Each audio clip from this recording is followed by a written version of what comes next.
bonsoir. Bienvenue à Face à l'actu. Dernière édition du mois de février. Nous sommes le 28 février 2021. Ce dimanche, évidemment, comme tous les précédents, nous allons dans le cadre de cette émission analyser et puis commenter l'actualité de la semaine. Mais bien au-delà, nous allons certainement interroger la vie politique camerounaise depuis plus de 3 décennies désormais. Parce que l'invité de ce soir est une personnalité qui en a, du moins qui a vécu ces moments-là, qui a parcouru l'histoire politique du Cameroun depuis plus de 40 ans déjà. Sam Mbaka est l'ancien vice-président de l'Union démocratique du Cameroun. Sa carrure, sa posture, évidemment, sa maîtrise de ces questions nous permettront, je l'espère, de comprendre ses contours. Au-delà, quelques sujets d'actualité qui seront abordés cette semaine. La lettre des parlementaires camerounais aux sénateurs américains continue de faire les choses. On en a parlé sur STV. On va également revenir sur cette question de la révision du code électoral. Et les CAM semblent réfléchir dans ce sens-là, ou du moins, c'est ce qui ressort de quelques courriers qui ont été ventilés cette semaine. On reviendra sur le dernier conseil de cabinet qui a tablé sur la question de la Covid. La pandémie refait grandement surface au Cameroun et le gouvernement sensibilise davantage. Sambaka, bonsoir. Bonsoir député, bonsoir à tous les téléspectateurs de STV. Merci d'être des nôtres ce dimanche pour évidemment commenter l'actualité. Mais d'abord, peut-être avant de rentrer dans ces sujets, je voudrais vous demander, vous qui avez ce vécu, vous qui parcourez dans la réflexion, dans l'observation, dans l'analyse, dans la connaissance des problématiques, la politique camerounaise depuis plus d'une quarantaine d'années.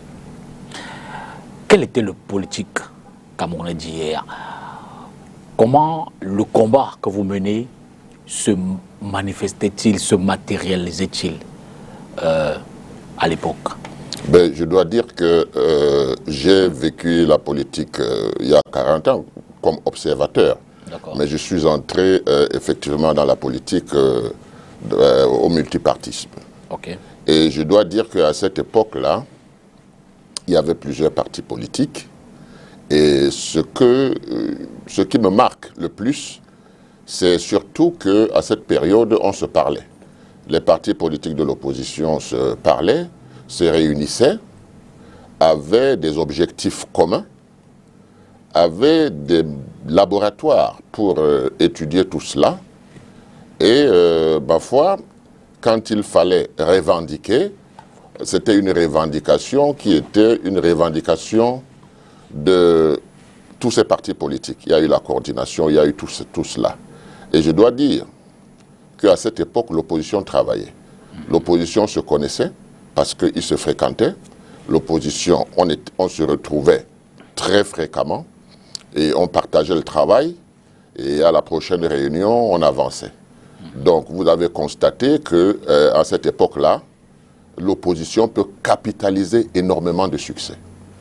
Pourquoi? Parce que on revendiquait la conférence nationale souveraine, nous avons eu la tripartite.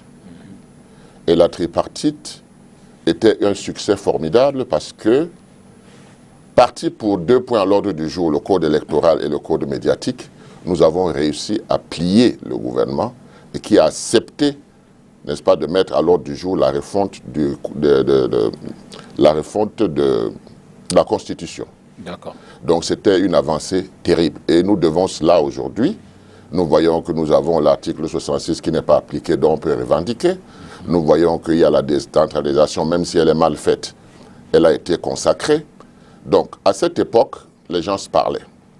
Et vous allez constater qu'en 1992, quand il y a eu les élections présidentielles, c'était des regroupements qui étaient assez forts, qui ont porté, n'est-ce pas, les candidats à cette époque-là, notamment Nidjon Frundi du SDF, qui, comme tout le monde le sait, avait été battu tout simplement parce que quand on faisait le total des voix du RDPC et de l'UNDP, qui avaient reconnu la victoire du RDPC et du président Biya, on se disait, s'il y avait des élections à 2 tours, cette coalition était une coalition gagnante. Mais on avait des élections à 1 tour. Donc ça nous a amené à penser qu'il fallait absolument des élections à 2 tours au Cameroun. Mais après cela, il y a eu une erreur du SDF qui nous marque jusqu'aujourd'hui. Parce que porté à ce niveau par une coalition et qu'au lendemain, le SDF n'a pas voulu poursuivre cette coalition et a demandé aux autres partis de se fondre dans le SDF. Ça, c'était une erreur. Cette erreur, je l'ai dit pourquoi? Parce que chemin faisant, nous nous rendons compte que la bipolarisation de la vie politique au Cameroun est une erreur. C'est une erreur, on ne peut pas, on a avancé quand on était soudés, on était ensemble. Et si on devient un, alors ça veut dire que le pouvoir en place, qui a tous les leviers entre les mains, qui a la police, la gendarmerie, qui a les fonctionnaires, qui a tout ce monde-là, et même à l'époque Onel, évidemment va se retrouver avec une seule personne en face. Et quand on se retrouve avec une seule personne en face, avec tous ces mécanismes dont j'ai parlé, il est clair qu'on va commencer à déconstruire le parti d'en face. Et c'est ce qui s'est passé avec le SDF. Le SDF a commencé à être déconstruit parce qu'il était le seul adversaire du RDPC. Et aujourd'hui, il faut quand même qu'on analyse et qu'on se dise qu'est-ce qui a marché hier. Si nous avons réussi à avoir un Cameroun aujourd'hui qui, ma foi, a une constitution qui est refaite, qui ressemble à la République. Justement, l'analyse, qu'est-ce qui a marché, qu'est-ce qui n'a pas marché? Alors, ce qui a marché, c'est que tout ce qu'on a revendiqué, parce qu'on était ensemble, nous avons travaillé ensemble, nous avons revendiqué ensemble et nous avons obtenu. Parce que la conférence nationale souveraine finissait toujours par une nouvelle constitution. Nous, on n'a pas eu la conférence nationale souveraine, mais nous avons eu la constitution, c'est-à-dire la finalité. Les déballages n'ont pas été faits, mais on a obtenu la constitution. Mais l'opposition s'est divisée donc. L'opposition s'est divisée parce que, effectivement, il y a des gens qui étaient catégoriques, extrémistes, qui disaient que la conférence nationale, parce que quand on leur posait la question, ce qui les intéressait, c'est le déballage, la politique spectacle. Or, il fallait une politique efficace qui était basée sur la refonte de la Constitution, permettant ainsi au Cameroun d'entrer dans la République, celle qui est démocratique. Ça, nous l'avons obtenu, nous ne l'avons pas poursuivi. Parce que, sorti de la tripartite, le pouvoir en place a commencé à déconstruire. Puisque c'était une défaite pour eux, ils ont commencé à déconstruire. La première chose, c'est qu'ils n'ont pas accepté la tripartite 2 qui était pourtant consignée là-bas. Mais je dois aussi rappeler aux gens que la réunion tripartite n'avait rien à voir avec le grand dialogue. Parce qu'au niveau de la réunion tripartite, c'était des résolutions qui avaient été prises et qui étaient applicables, telles que le chef de l'État lui-même dans sa sortie l'avait dit. Tout ce qui sortira de là sera applicable. Donc c'était un contrat qui se passait de manière tripartite. Il était donc question que, sorti de là, les résolutions soient revendiquées, que l'opposition se retrouve encore soudée. Mais les égos ont fait en sorte que l'opposition s'est divisée. Ceux qui avaient réussi à obtenir cela à la tripartite étaient là et d'autres estimaient que rien n'avait été obtenu. Donc vous voyez, c'est à partir de là que les problèmes ont commencé. Donc l'opposition a commencé, mais l'opposition a eu un sursaut plus tard. Et en 2004, on a fait un programme de transition de 3 ans dans l'opposition camerounaise. Et on a mis en place, n'est-ce pas, des mécanismes pour désigner celui qui pouvait représenter cette transition, qui pouvait être à la tête de cette équipe. C'est là où est née la notion d'équipe. Le leader n'est pas devant, les autres derrière, mais on est ensemble. Donc, arrivé là, tout s'est bien passé, on a fait le tour du Cameroun, mais quand il a fallu donc désigner le candidat de 2004, ce qui s'est passé, c'est qu'on a désigné le feu Adamou Namdjouer et malheureusement, Froundi a refusé cela. Il est parti déposer son dossier. Alors tout a encore chamboulé. Donc je dois dire que ça, c'est quelque chose qui a commencé à diviser encore l'opposition, à rester individualiste. C'est là où est né l'égoïsme et l'individualisme. Donc quand on a travaillé ensemble en 90-91, il n'y avait pas de problème. On a cheminé, on a eu des victoires. Ça, ce sont des victoires. Mais ce qu'on doit voir, c'est que suite à tout cela, au lieu de se remettre en cause, l'opposition a continué à se diviser. Aujourd'hui, c'est plus grave. Aujourd'hui, c'est très grave, parce que l'opposition ne se parle même pas, ils se tirent des balles sur les pieds. On parle d'aujourd'hui, dans quelques minutes. D'accord. Le temps peut-être de découvrir les 2 premiers reportages de cette semaine et d'en prendre un commentaire. Je l'ai dit, le premier nous ramène sur cette sortie de l'ECAM, Elections Cameroun, l'organe chargé d'organiser les élections. C'est à Yaoundé cette semaine. Le directeur général des élections invite ses collaborateurs à mener une réflexion afin de soumettre ce week-end leurs propositions d'amendement de la loi portant code électoral du Cameroun. La révision du code électoral, qui est au centre des préoccupations des l'ECAM, s'appuie sur les expériences puisées de l'organisation et de la gestion des récentes échéances électorales et dans la perspective d'une contribution à la réforme éventuelle du code électoral. Il sera donc question pour Éric Essoussé et son équipe d'apporter leur contribution pour un code qui devrait satisfaire toutes les tendances et les différents bords politiques. L'expérience antérieure prouve à suffisance que le débat autour du code électoral ressurgit à chaque veille d'élection au Cameroun avec de vives contestations. Certains acteurs politiques et de la société civile en appellent à chaque fois à une révision consensuelle pour des élections plus justes et saines. D'autres ont fait des propositions allant dans le sens de son amélioration. Cependant, certains observateurs spécialisés dans la communication politique estiment que, face à la préoccupation du directeur général des élections, Éric Essoussé, si l'on ne va pas vers une révision consensuelle du code électoral, en associant les partis politiques à cette initiative, c'est qu'elle ne portera pas ses fruits. C'est donc l'occasion de faire asseoir les différents acteurs politiques autour d'une même table pour mieux préparer les règles des prochaines échéances électorales dans le pays. Sinon, l'on fera sans doute face à un nouveau fiasco. L'affaire fait grand bruit, cet échange entre du moins cette réponse de certains parlementaires camerounais, notamment des députés et puis sénateurs, aux sénateurs américains, suite à la volonté du gouvernement américain de rapatrier certains Camerounais. Ici au pays, ces parlementaires donc ont choisi, suite à la réaction des sénateurs américains qui ne veulent pas cette initiative, les Camerounais, eux, ont choisi d'encourager le gouvernement camerounais à le faire. Ça suscite évidemment beaucoup de grincements dedans. Suivez plutôt. En réponse à la correspondance qui a été adressée au président américain Joe Biden par le Congrès américain sur l'état des lieux au Cameroun, 62 députés de l'Assemblée nationale du Cameroun ont écrit au chef de l'État américain pour s'opposer à la demande de prise de mesures strictes contre le gouvernement de Yaoundé dans sa gestion de la crise anglophone.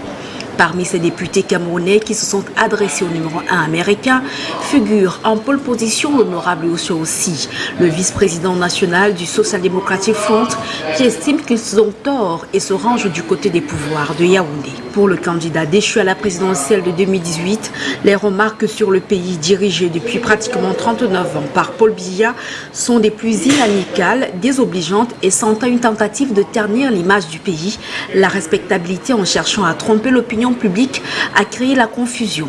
Dans cette lettre datée du 22 février 2021, la soixantaine de parlementaires camerounais engagés invite clairement les sénateurs américains à s'occuper de leurs affaires et encourage par ailleurs le rapatriement des Camerounais des États-Unis. La crise anglophone, il faut le rappeler, au Cameroun est le nom officiel donné à la guerre civile en cours dans les régions anglophones dans le pays, également connue sous le nom de guerre d'Ambazonie. Ce conflit est lié à la situation sociopolitique spécifique des régions du nord-ouest et du sud-ouest du Cameroun depuis la fin de 2016. Samba, un commentaire d'abord sur cette réflexion que mène Elections Cameroun. Oui, je dois dire qu'il ne faut pas se tromper. Elections Cameroun fait son travail. Et Elections Cameroun l'a toujours fait. Ensuite, il prend des avis au niveau des régions et qu'il centralise et qu'il soumet à qui de droit. Donc nous-mêmes, nous avons travaillé en tant que parti politique avec Elections Cameroun pour les revendications de certaines modifications. Donc en fait, ce que le circulaire qui est passé ne nous concernait pas, ça concernait l'ECAM. Et c'était une affaire interne. Bon, maintenant, ça doit peut-être nous réveiller. Ça doit nous réveiller pour nous dire que, tiens, voilà, l'ECAM, lui, fait son travail, qu'est-ce que nous, on fait? Alors, ce qui se passe et qui est grave, c'est que chaque parti politique dit j'ai mes propositions pour la modification, n'est-ce pas, de code électoral. C'est vrai. Mais quand vous allez voir tout le monde réclame dans l'opposition la même chose.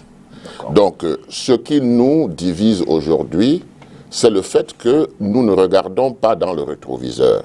Parce que si nous regardons dans le rétroviseur, ce code électoral, il y a un code électoral alternatif qui existe, que les partis politiques de l'opposition ont travaillé avec les sociétés civiles.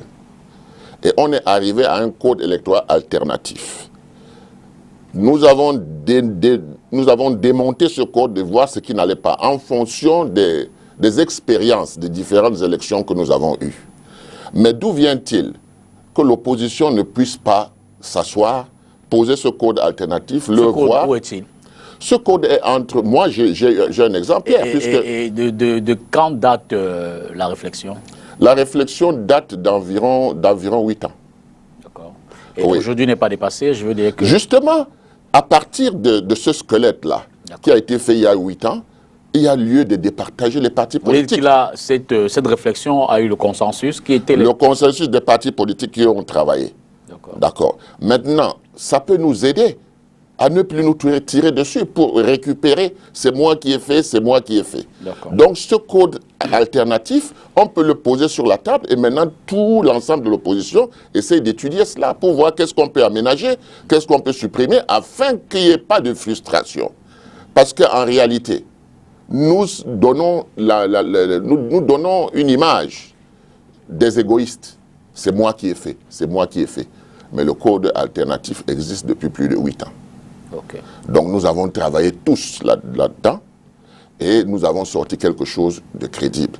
Chaque parti politique qui va seul discuter demande la même chose que son voisin de l'opposition. Et certainement que le gouvernement s'en moque. Donc le problème n'est pas ce qu'on revendique. Mais le problème, c'est qu'en face de nous, nous avons une machine suffisamment rodée avec des experts. Il est donc question d'entrer en laboratoire pour voir comment est-ce que nous pouvons empêcher les contournements. Parce que le code va sortir exactement comme le code sur la décentralisation, c'est-à-dire complètement dévoyé. On va dire que la décentralisation est là, le conseil est là, mais à la fin, on va se rendre compte que c'est en blanc que les gouverneurs sont allés les installer. Exactement dans la pure tradition de la colonisation. Vous voyez? Le deuxième commentaire que je voudrais évidemment, pour le plaisir de nos téléspectateurs, avoir, c'est celui qui tourne autour de cet échange de courrier entre les élus. Oui, ça devait être un non-événement parce que déjà, pour que l'Assemblée nationale puisse écrire, n'est-ce pas, c'est davantage une réponse, c'est pas un échange de courrier. Exactement. Oui. Donc, mais ils devaient se réunir. Ils ne se sont réunis nulle part. Entre les deux sessions, ils se sont réunis nulle part. Donc, 62 personnes ont décidé de signer. Bon, ça ressemble à de la corruption. Non, comment ça? Oui, parce que les députés, c'est un tiers des députés qui a signé. Or, s'ils avaient convoqué l'Assemblée nationale, on devait se rendre compte de ceux qui refusent de signer un papier comme celui-là. Vous voyez, donc ça a été fait dans les chambres, dans les antichambres, et puis on a signé. Mais ce qui touche les gens, c'est parce qu'il y a eu la signature d'un député de l'opposition, n'est-ce pas, notamment celui du SDF, alors que le SDF a toujours été dans la démarche de poser à l'Assemblée nationale le problème anglophone. Maintenant, le fait de dire qu'on rapatrie des Camerounais, on les rapatrie pourquoi? Parce qu'ils sont ambazoniens ou bien parce qu'ils sont sans papier? Ça n'a rien à voir avec cela. Parce qu'ils sont sans papier. Est-ce que c'est le gouvernement camerounais qui va donc demander cela, ou l'Assemblée nationale, parce qu'il manque des Camerounais pour les emplois qui sont énormes dans notre pays et on manque de main-d'œuvre. Donc on veut rapatrier les Camerounais qui sont à l'extérieur. Moi je pense que vraiment il faut regarder les choses froidement. Ces gars-là qui sont partis là-bas, c'est eux qui envoient tout l'argent qui arrive ici pour nourrir les familles. Maintenant, il ne faut pas confondre parce qu'on ne peut pas les étiqueter comme des ambazoniens, puisque les Américains eux-mêmes les considèrent comme des sans-papiers. Donc, les ambazoniens ont été démantelés. On connaît ceux qui sont ambazoniens. Ce n'est pas eux qu'on est en train de vouloir expulser ou qu'on a voulu expulser. Donc, moi, je pense que ça encore, ce n'est pas bien pour notre pays. Parce qu'on a une Assemblée nationale qui peut tenir une session extraordinaire pour un cas précis. Et ils ne l'ont pas fait. Et vous voyez que même au sein du SDF, les autres députés n'ont pas compris la démarche de leur vice-président. Donc voilà, je crois que c'est ça qui a fait le buzz. Parce qu'on ne pouvait pas imaginer, parce qu'il y a d'autres partis de l'opposition à l'Assemblée nationale, mais on n'a indexé aucun député là-bas qui ait signé cela. Il a été le seul dans l'opposition camerounaise à avoir signé cela. D'accord. Pour reprendre le fil de notre échange, la politique et ses acteurs, tels que vous la voyez aujourd'hui par rapport aux années antérieures? Ben, je dois dire qu'il y a eu, par le passé, des lignes rouges qu'il ne fallait pas franchir. Parce qu'on se parlait. Et je dois dire qu'à cette époque-là, les associations nous ont beaucoup aidés. Parce qu'eux, ils n'étaient pas directement politiques, mais ils étaient avec nous et ils étaient pour les droits de l'homme, etc., etc. Ça nous a énormément aidés. C'est d'ailleurs l'une des raisons pour lesquelles le gouvernement, après la réunion tripartite, n'a plus voulu entendre parler de ces associations. Ces associations ont été dissoutes. Donc, voilà. Au jour d'aujourd'hui, le problème que nous avons au Cameroun est simple. Depuis Mathusalem, nous votons au Cameroun. Quelles sont effectivement les voix qui sont comptées? Quels sont les gens qui votent? Environ 3 millions. Alors, depuis ce temps, les gens votent 3 millions. Mais quand on va voir, sur ces 3 millions, il faut enlever 1 million parce qu'il y a dans les 1 million des gens qui sont allés s'inscrire tout simplement pour attendre le jour de vote et avoir 5 000 francs. Donc, sur 2 millions, c'est très serré. Il faut donc se poser la question de savoir pourquoi est-ce que les Camerounais ne veulent pas s'inscrire sur les listes électorales. Mais plus grave encore, nous sommes partis sur la dynamique que quand on a un parti de l'opposition, on doit arracher les militants d'un autre parti de l'opposition. Alors qu'il y a une jachère citoyenne qui est là, sur laquelle il faut travailler.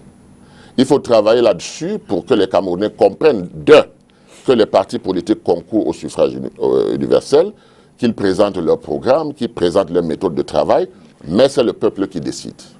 C'est le peuple qui décide.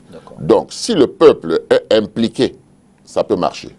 Alors, les perspectives, en tant qu'homme politique, moi je dis que quand on fait des analyses, on se rend compte que les partis politiques étaient dans un couloir serré. Ils ne savaient pas d'où ils viennent, ils ne savent pas où ils vont. Et aujourd'hui, vous avez le sentiment qu'ils en sont conscients, qu'ils en prennent... Je ne sais pas s'ils en sont conscients, mais moi je prends l'engagement de dire qu'il faut élargir. Nous avons besoin dans l'opposition, et même au Cameroun, des historiens, des ethnologues, des sociologues, des anthropologues, parce que, en réalité, nous fonctionnons sur la suite de la colonisation.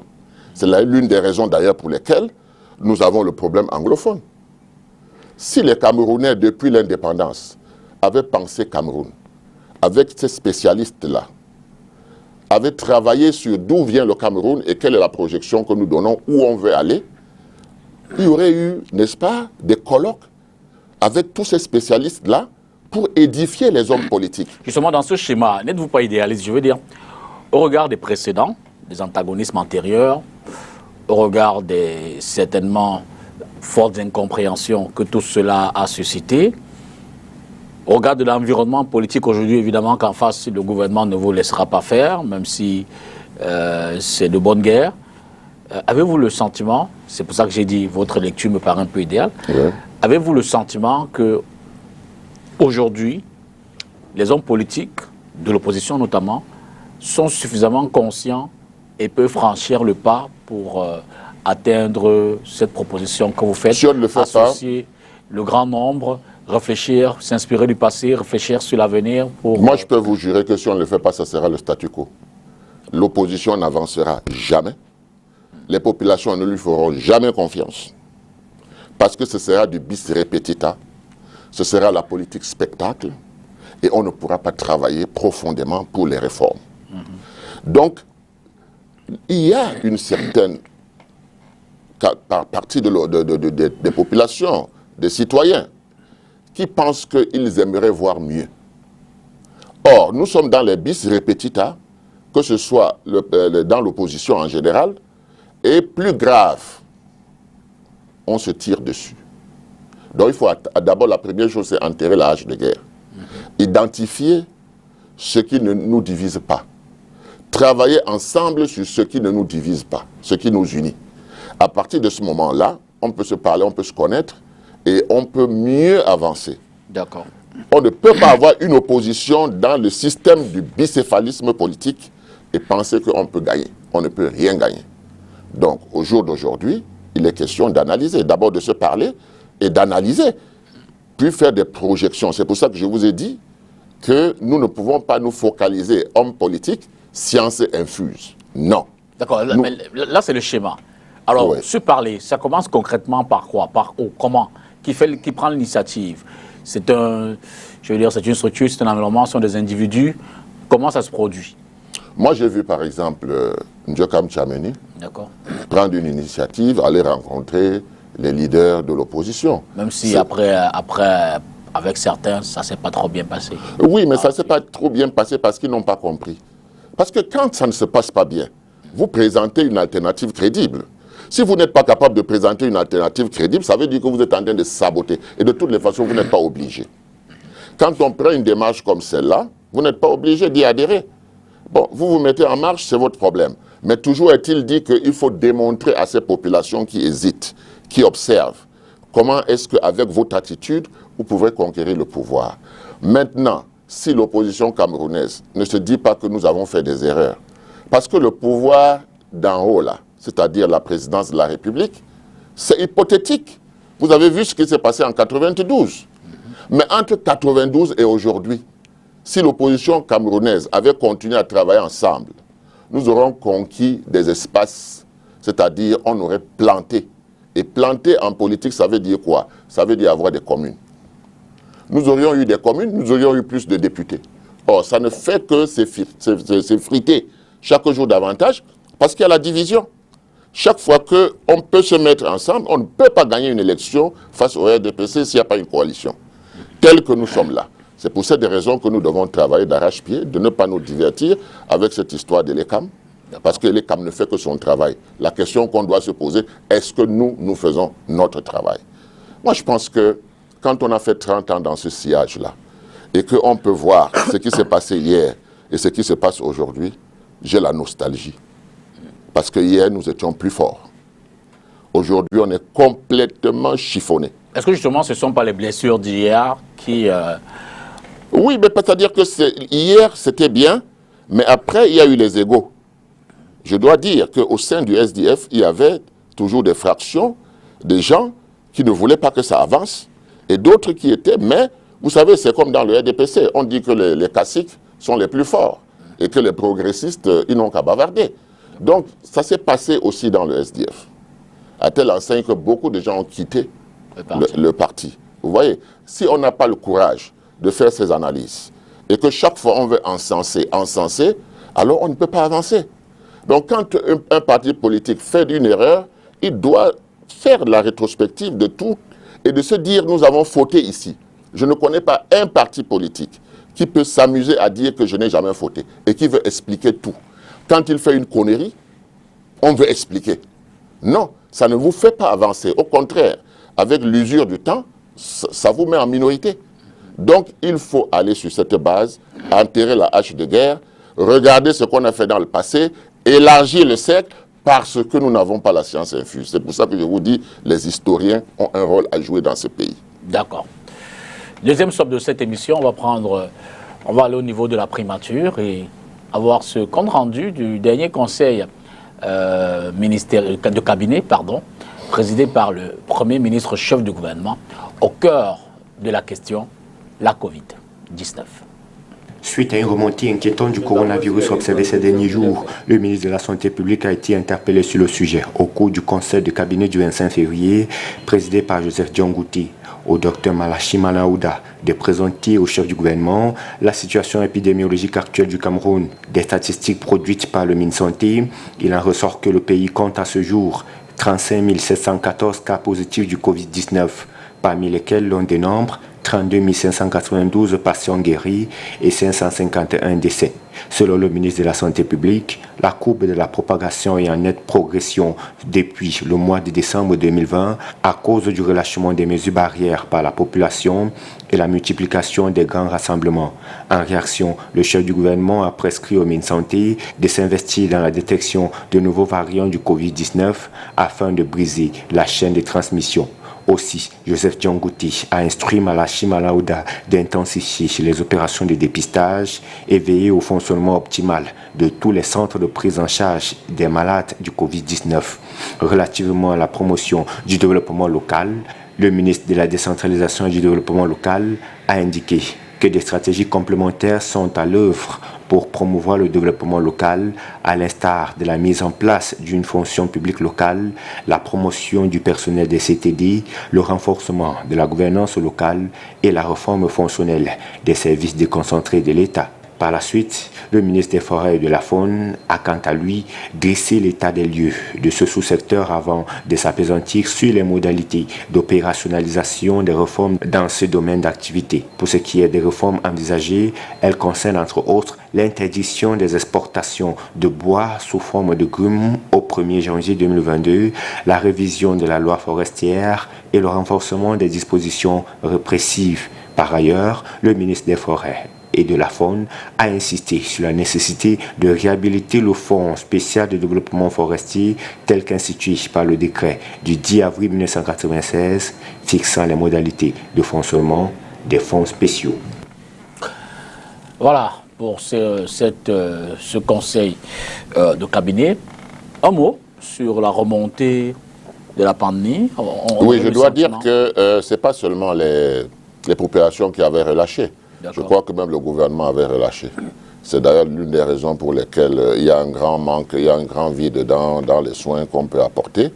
Je dois dire que c'est tout le monde qui doit se ressaisir. C'est bien que le Premier ministre ait pris sur lui de reprendre le bâton, n'est-ce pas? C'est très important.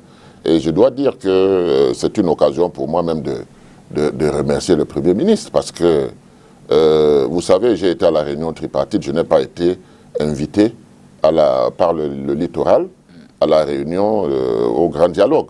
J'ai dû aller moi-même au premier ministère et j'ai pu avoir avec mes camarades 6 accréditations. Donc on sent qu'il a envie de travailler.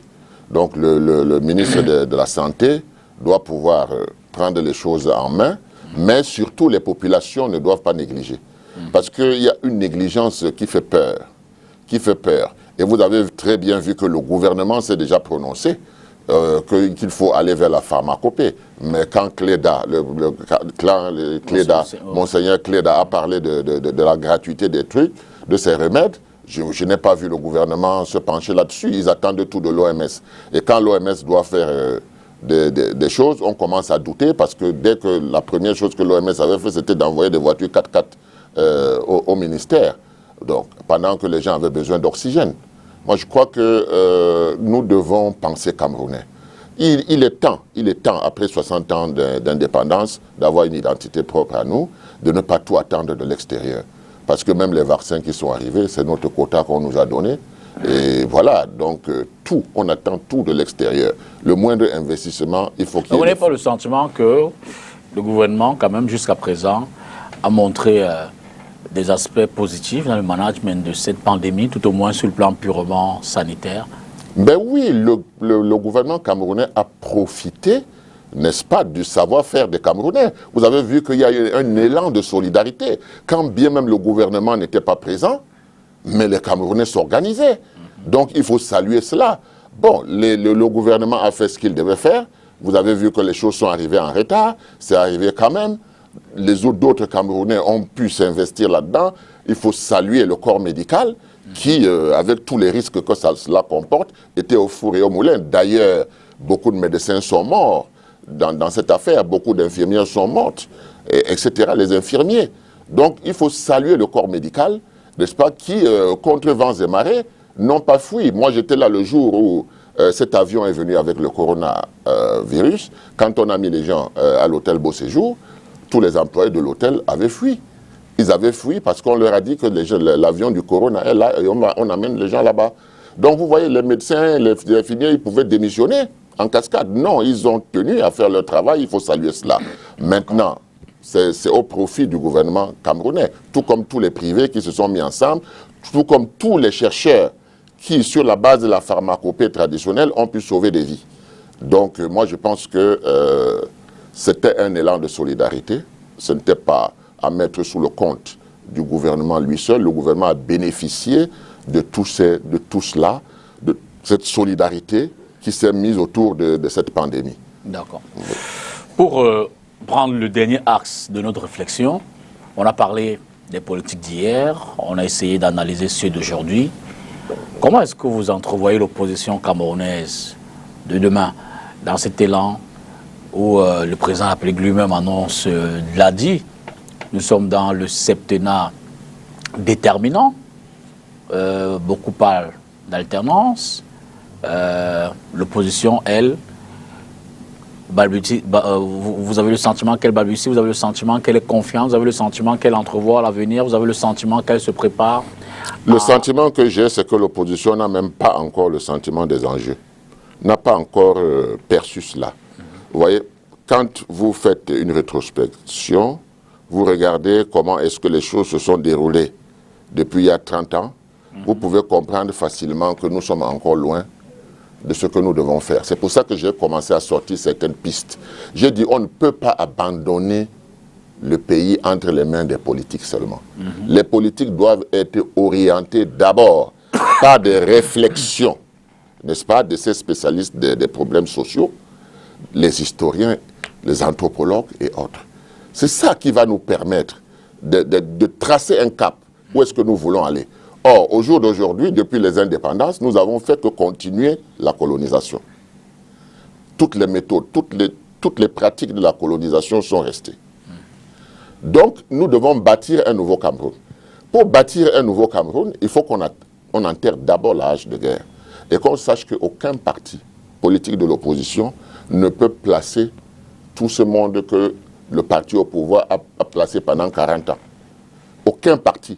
Même tous les partis réunis, nous serons obligés de rendre la fonction publique indépendante. Sinon, on ne s'en sort pas. Pendant 40 ans, vous ne pouvez pas penser qu'un parti politique a positionné des gens et a mis même des gens qui, parfois, quand vous faites sillonner les sociétés, quand vous n'étiez pas du RDPC, ils notaient et ils disaient que voilà une place vacante. Donc, un membre du RDPC venait, on vous enlevait, et un membre du RDPC venait occuper cela. Moi, je ne parle pas encore de ça, mais moi, j'ai été victime, il n'y a pas longtemps, de ce genre de choses. Donc, il y a quelque chose à faire au niveau de l'opposition. C'est d'abord de prendre conscience que personne ne peut rien seul. Le Cameroun, c'est pour nous tous, et le Cameroun sera fait par nous tous. Donc, si nous avons pris conscience de cela, nous devons maintenant consulter ces spécialistes et puis travailler avec eux. On leur donne la possibilité de nous dire d'où nous venons et nous, on leur dit où est-ce qu'on veut aller et puis ils étudient tout ça. Ça va aider tout le monde. Ça va aider le Cameroun. On ne peut pas avoir fait toutes ces études-là, avoir tous ces spécialistes au Cameroun et puis on passe à côté. On pense que la politique, c'est la science infuse. C'est le schéma de la colonisation. Nous ne devons pas faire cela dans l'opposition parce que l'ENAM, là, pour ceux qui nous gouvernent, c'est suffisant. Ils ont la science infuse, ils peuvent gouverner vita aeternam. L'opposition ne doit pas entrer dans ce schéma. Les partis politiques seuls ne peuvent rien. Il faut qu'ils aient des spécialistes, des gens qui peuvent leur donner la situation du Cameroun, le Cameroun d'hier. Surtout qu'au Cameroun ici, nous avons constaté que les gens ont la mémoire courte. Quand quelque chose passe, vous avez vu, il y a eu le scandale de la CAN, le glissement, et dès que les stades sont venus, c'est les Camerounais eux-mêmes qui ont dit non, ces stades sont très beaux, ce qui est vrai, et qu'on n'a qu'à nous laisser avec cette histoire de détournement. Il faut même qu'on donne encore 22 ans au président Biya. Et ça encore, ils ont oublié. Maintenant, ce qui ressurgit, c'est qu'il y a beaucoup d'argent sorti, il n'y a pas la transparence. Vous voyez donc les Camerounais, c'est des spécialistes de la danse bafia. Pourquoi? Parce qu'ils ne savent pas d'où ils viennent. Et ils n'ont pas encore défini où ils vont. Parce que là, à ce moment, on va faire des évaluations d'étapes. C'est à ça qu'il faut arriver. Et il faut pour cela que l'opposition enterre la hache de guerre. Parce que tout ce qui se passe dans les réseaux sociaux, toutes les injures, tout ce qui se passe là, on indexe tel de ceci, on indexe tel, il faut mettre ça. Quand nous, on était dans la coordination, on savait qu'il y avait des gens qui étaient infiltrés, mais ils faisaient des réunions avec nous. Bon, maintenant, si vous avez terminé et que vous voulez signer, quelqu'un sort, il s'en va, c'est son problème. Vous avez travaillé. Donc, il faut aboutir maintenant à un pacte républicain. Un pacte républicain que l'opposition signe pour qu'ils travaillent ensemble pour les choses qu'ils auraient définies préalablement. Maintenant, quand on aura un bon code électoral, avec des élections à 2 tours, etc., etc., chaque parti politique qui a son offre politique le fera. Mais si nous ne nous entendons pas de mettre tout le monde au starting block, et que chacun veut profiter d'une situation d'alternance parce que le pouvoir est fatigué, ça ne va pas marcher. Le pouvoir peut se rajeunir. D'accord. Prenons cet autre reportage. On va aller à l'EMIA, à l'école militaire interarmée, qui a vu cette semaine la 38e promotion des officiers faire leur sortie solennelle dans le cadre d'une cérémonie. C'est une première, présidée par le chef d'état-major des armées. Et pourtant, d'habitude, c'est le président de la République qui la célèbre. Suivez plutôt. Pour la première fois depuis son accession à la magistrature suprême, le président de la République n'a pas présidé la sortie d'une promotion de l'école militaire interarmée. En raison de la pandémie du coronavirus et les mesures de restriction pour éviter la propagation du virus, c'est le chef d'état-major des armées, le général René-Claude Meka, qui a présidé la remise des épaulettes aux élèves officiers d'actifs de la 38e promotion de l'EMIA arrivée en fin de formation. La cérémonie se déroule au campus de l'EMIA à Yaoundé, au lieu du quartier général comme durant les années précédentes.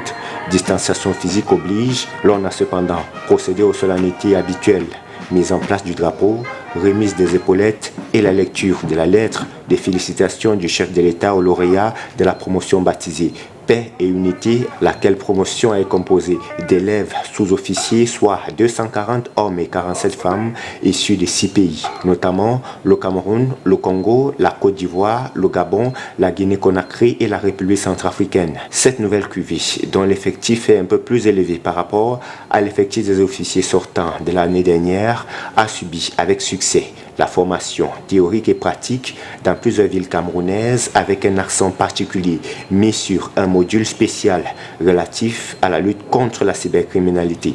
En recevant leurs épaulettes, ils ont reçu instruction du haut commandement de se mettre à l'école de leurs aînés en cultivant au quotidien les valeurs de discipline, de patriotisme et de rectitude morale en toutes circonstances, surtout en cette période délicate marquée par la crise sanitaire Covid-19, mais aussi par la crise sécuritaire qui fragilise certaines régions et les pays voisins.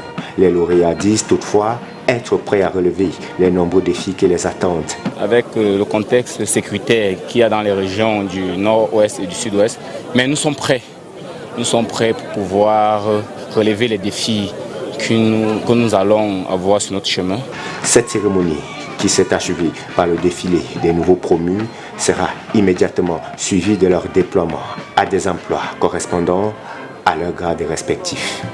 Ici à Douala, le gouverneur de la région du littoral a rencontré les syndicats de mototaxi pour évidemment évoquer avec eux, ces responsables-là, la question de la sécurité urbaine, mais aussi des questions de l'urbanisme sous fond de remobilisation et limitation du désordre urbain. L'événement s'est déroulé dans ses services à Bonanjo. Suivez plutôt. Face au blocage enregistré à Douala, dans le cadre de l'opération d'assainissement du secteur de transport urbain par moto, le gouverneur du littoral tape du poing sur la table. Ce lundi 22 février, Samuel Dieudonné Ivara Dibois a convoqué les responsables des syndicats de mototaxi pour une mise au point. Je ne souhaiterais pas que les étrangers viennent faire le désordre à Douala. Que ce soit clair. Celui qui n'est pas de nationalité camerounaise, qu'il sache qu'il doit obéir aux règles établies par l'État du Cameroun. Il n'est pas question que Douala soit pris en charge par des bandits sans carte d'identité et qui n'ont pas de nation.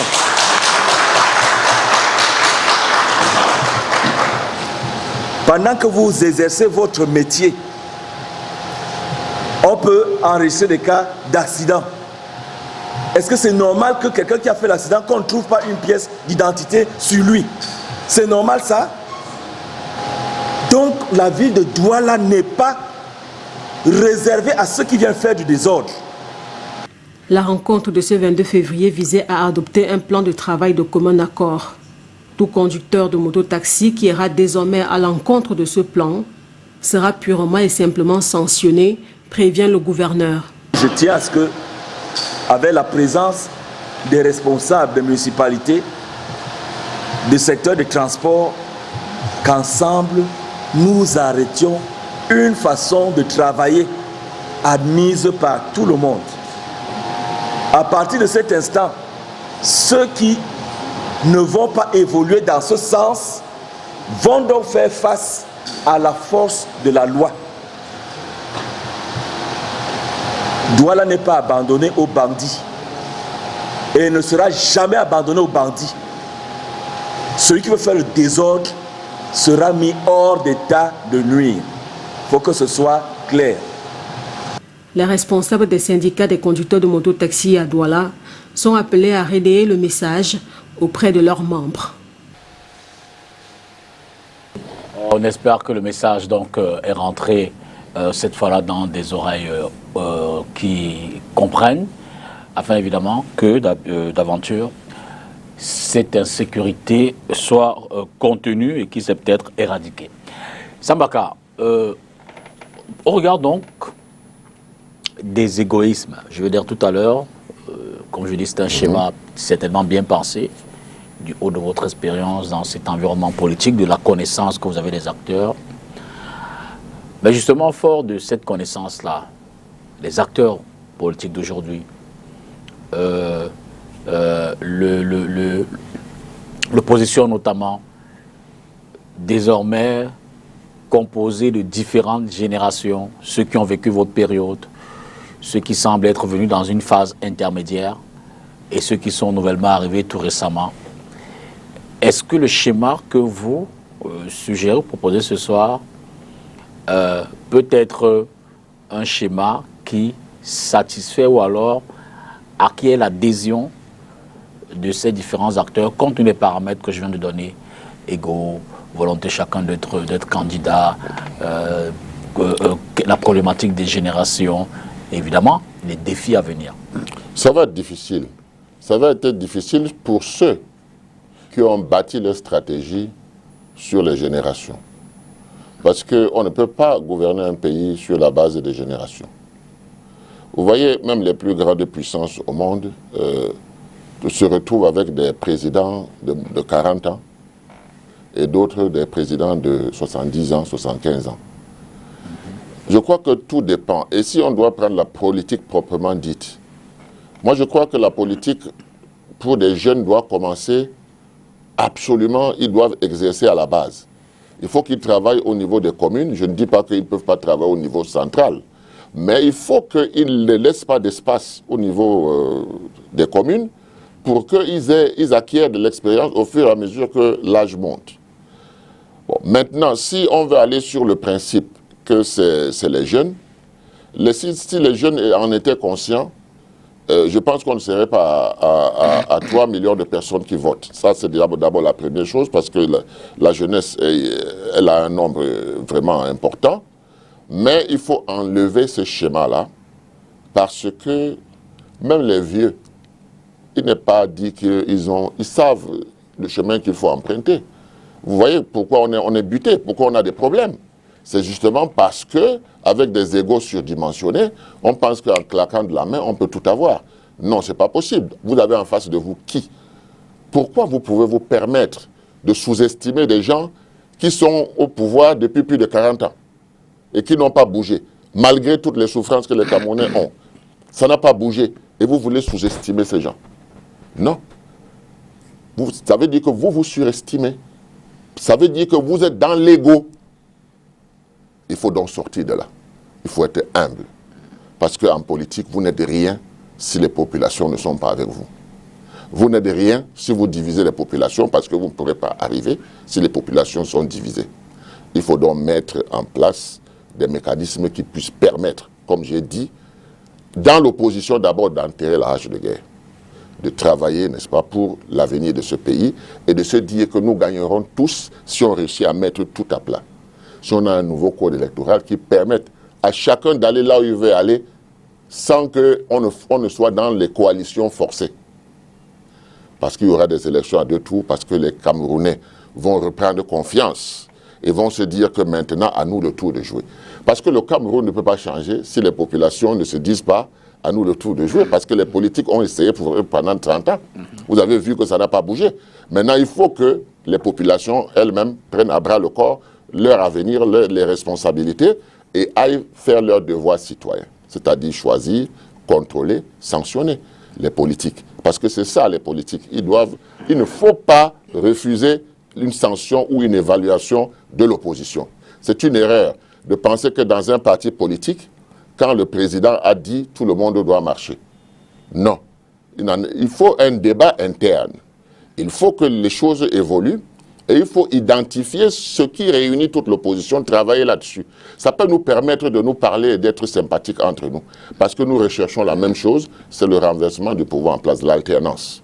Donc, si nous ne le faisons pas, ce sera plus grave que par le passé. Et on arrivera à quoi? On arrivera à un parti politique qu'on appelle le RDPC, qui va tranquillement ne même plus tricher, mais gagner. Vous voyez? Parce que sa victoire vient du désordre qu'il y a dans l'opposition. Si ce désordre-là, on arrange ça, on va avancer. Comme par le passé, quand vous voyez ces leaders de plusieurs partis politiques se mettre là devant, ça fonctionnait. Aujourd'hui, c'est des individualismes. Et ça ne peut pas fonctionner comme ça. Prenons ce dernier reportage de cette édition. C'est davantage pour rendre hommage à quelqu'un qui a quitté la scène, la communauté nationale, agricole, les hommes politiques et tout simplement les Camerounais ont versé une goutte de larmes suite à la disparition de l'ingénieur agricole Bernard Djongang, dont vous le savez, a quitté ce monde cette semaine. Reportage à Yaoundé. Au quartier Fouda Yaoundé, la résidence de Bernard Djongang porte le deuil. Normal, le patron des lieux a tiré sa révérence. Un portrait du défunt plante sourire. Ce sourire qu'il avait toujours habité, pourtant derrière celui-ci aux dernières heures, se cachait un état de santé fébrile qui a fini par emporter ce fervent défenseur du monde agropastoral, activiste de la sécurité alimentaire et président de l'association Croire au Cameroun, CRAC. Son épouse n'a pas de mots, les larmes plein les yeux, cloîtrées sous un silence qui dit la profondeur de sa douleur. Le regard lointain et égaré, les autres membres de la famille sont noyés dans une triste émotion qui a un réel mal à s'estomper malgré la sollicitude et la consolation des amis et connaissances qui arrivent progressivement. La force d'expression se fait absente. Ce sont les yeux larmoyants que quelques-uns de ses collaborateurs de la Voix du Paysan se battent pour dire un mot. Les réseaux sociaux, notamment WhatsApp, et ils nous faisaient savoir que ça va mieux, je tiens bon, ça va aller. Bon, on entendait une voix un peu rock, mais on avait bon espoir qu'il se remettrait, sachant que c'est un soldat. Il s'est toujours battu, mais pendant que nous attendions qu'il nous revienne comme il prévoyait le faire, c'est la nouvelle qui est tombée tel un couperet. Bernard est parti et il a laissé beaucoup de choses. Il nous a laissé toute une école que nous avons beaucoup apprise. Je retiens de Bernard un homme, un combattant pour la cause des paysans. Quelqu'un qui pouvait changer le Cameroun, qui croyait au changement du Cameroun à travers l'agriculture, à travers le milieu agropastoral. Bernard Djongang, 66 ans, quitte la scène au CHU d'Amiens en France ce 21 février 2021.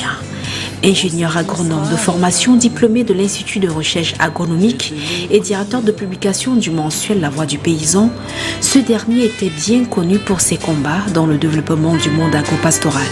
Il est aussi connu pour avoir dénoncé les détournements de fonds dans la filière maïs et l'introduction des OGM lorsqu'il dirigeait l'association citoyenne de défense des intérêts collectifs ACDIC.